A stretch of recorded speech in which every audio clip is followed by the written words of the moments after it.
Que faites-vous, professeur? Je commence à faire mes robots. Laisse-moi réfléchir, Vera.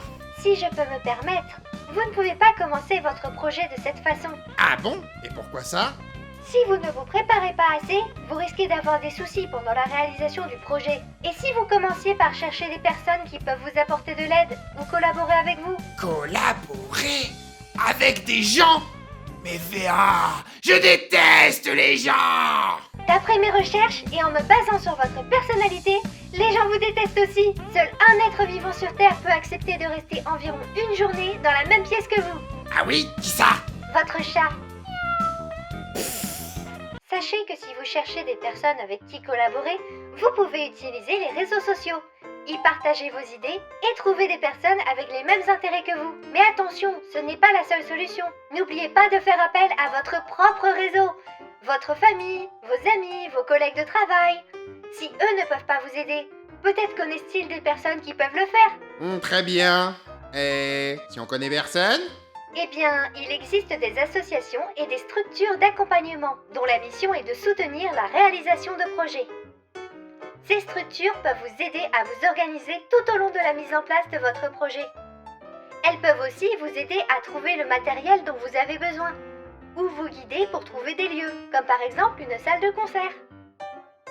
Parfois, elles peuvent même proposer des aides financières, à condition de correspondre aux critères bien sûr. Tu as peut-être raison, Vera. Il me faut des sbires. Je ne peux pas construire mes robots tout seul. Il me faudrait quelqu'un qui accepterait de faire le sale boulot. Ah, et de faire tout cela gratuitement en plus. Il me semble que le mot que vous cherchez est un esclave. Mais oui, un stagiaire. Qu'est-ce que je suis malin. Vera, mets une offre sur internet et trouve-moi une personne gentille qui acceptera de travailler sur le projet. D'accord, professeur. Alors comme ça, vous voulez être scientifique, Et vous avez fait de très longues études pour ça? Moi je voudrais être inventeur, pas scientifique. Et ouais, j'ai fait 9 ans d'études, qui étaient très longues et très difficiles. Ah ah. Et vous savez faire le café?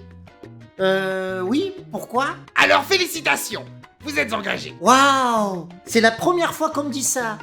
Ah, et peut-être même la dernière. Maintenant que vous avez enfin recruté votre stagiaire, permettez-moi de vous donner des conseils en gestion d'équipe. Travailler à plusieurs, c'est amusant, mais ça peut être... La gestion d'équipe? Mais y a pas d'équipe. Moi je suis le boss et vous m'écoutez. Donc, comme je disais, travailler à plusieurs peut être amusant, mais peut aussi être source de conflits et poser des problèmes dans la réalisation du projet. Voilà pourquoi il est important de définir les rôles de chacun dès le départ, et de vous mettre tous d'accord sur la façon de procéder. Attribuez-vous des rôles en fonction de vos compétences et de vos points forts. Très intéressant. Je n'avais jamais pensé que le stagiaire pouvait avoir des capacités. Et j'ai un prénom aussi. Si un conflit éclate, c'est normal. Dites-vous qu'au fur et à mesure du projet, la tension et le stress vont monter. En général, le meilleur moyen de régler un conflit au sein du groupe est de discuter. Prenez le temps de mettre les choses à plat et trouver des solutions pour faire avancer le projet. Eh ben en fait, il est plutôt bon ton café. Mais en général, il n'y a pas de raison pour que ça se passe mal.